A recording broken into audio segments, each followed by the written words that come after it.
The one word that kills procrastination.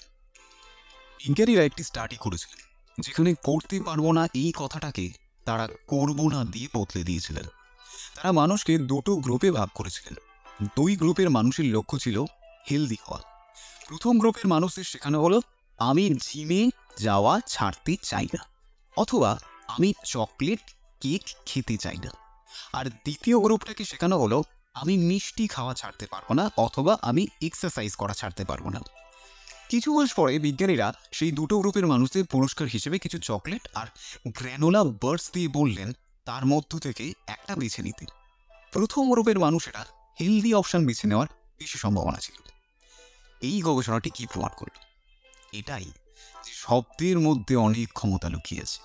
করতে পারবো না আর করবো না দেখতে অনেকটা একরকম হলেও কিন্তু আসলে অনেক ফারাক আছে। করতে পারবো না এই কথাটা আপনাকে ভাবতে বলে যে আপনি কোনো কাজ করতে চাইছেন কিন্তু করতে পারছেন না।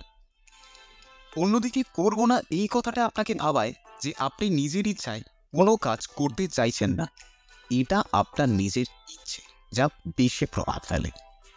তাই যখন কোনো কাজ আপনি ফেলে রাখতে চান না, তখন নিজেকে আমি পাল্টাতে পারবো না বা আমি আরো ভালো হতে পারবো না এসব না বলে নিজেকে বলতে হবে আমি ছাড়তে চাই না বা আমি একজন হেরে যাওয়া মানুষ হতে চাই না।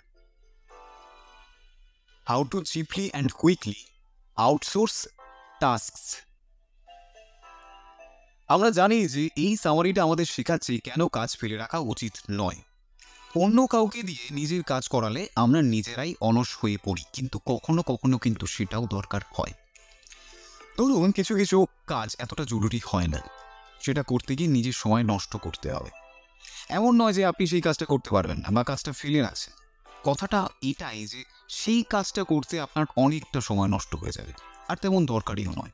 তাহলে এমন লোকের খোঁজ করলে কেমন হয় যে আপনার কাজটা করে দেবে? যেমন ধরুন আপওয়ার্ক এমন একটা প্ল্যাটফর্ম যেখানে আপনি এমন কিছু মানুষ ভাড়া করতে পারবেন যারা সেই সব কাজ সহজেই করে দেবে, যেগুলো করে আপনার সময় নষ্ট করার সময় নেই। বিশেষত সেই সব কাজ যেগুলো আপনি ঠিক করে করতে জানেন না, সেই কাজের জন্য অন্য কারো সাহায্য নেওয়া যেতে পারে। এই সামারিতে আপনি 17টি এমন হ্যাক শিখলেন যা ব্যবহার করে আপনি কাজ ফেলে রাখার অভ্যেস থেকে বেরিয়ে আসতে পারবেন। তো সেই হ্যাকগুলি আরেকবার পড়ে নেওয়া যাক। 1. বুদ্ধিমান মানুষেরা কাজ ফেলে রাখে না। 2. নেক্সট অ্যাকশন হ্যাবিট তৈরি করতে হবে। 3. মোমেন্টাম ধরে রাখতে হবে। 4. নিজের টু ডু লিস্টটাকে মজাদার করতে হবে। 5. 2 মিনিট রুল ব্যবহার করতে হবে। 6. নিজের ম্যাক্রো গোলস আর মাইক্রো কোটা সেট করতে হবে। 7. টাইম ব্লক ব্যবহার করতে হবে। 8. বাট ইন চেয়ার মেথড ব্যবহার করতে হবে। 9. নিজের ফোনটাকে এয়ারপ্লেন মোডে রেখে কাজ করতে হবে। 10. নিজের ডিস্ট্র্যাকশন টু ডু লিস্ট বানাতে হবে। 11. 10 + 2 × 5 মেথড মনে রাখতে হবে। 12. নিজের জন্য ডেডলাইন বানাতে হবে। 13. সবসময় পারফেক্ট না হলেও চলবে। 14. প্রোডাক্টিভভাবে প্রোক্রাস্টিনেট করতে হবে।